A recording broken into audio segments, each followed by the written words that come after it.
U ovom kratkom videu ću vam pokazati dva načina kako da se riješite smrdibuba, stoga svakako ostanite s nama do kraja videa.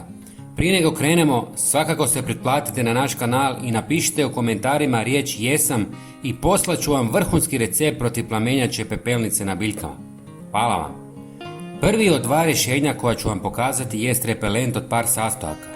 U pola litre tople vode dodajte pola žlice nim praha, koji se dobiva od drveta nima i potpuno je prirodan. Djeluje i kao repelent i kao prirodni pesticid, smetajući im na više razina. Možete ga kupiti u svim boljim trgovinama zdrave hrane i osim za biljke koristan je kao dodatak prehrani za ljude.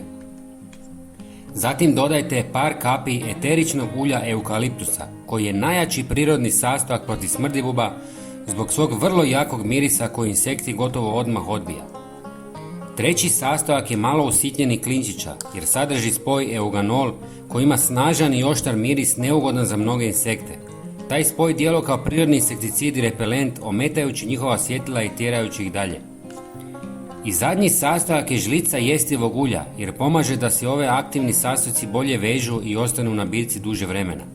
Ulje stvara tanki sloj koji otežava smrdibubama kretanje i disanje pa djeluje dodatno odbojnije. Sve dobro promiješajte i ostavite par sati da odstoji. Zatim procijedite i špricete gdje god vidite smrdibube.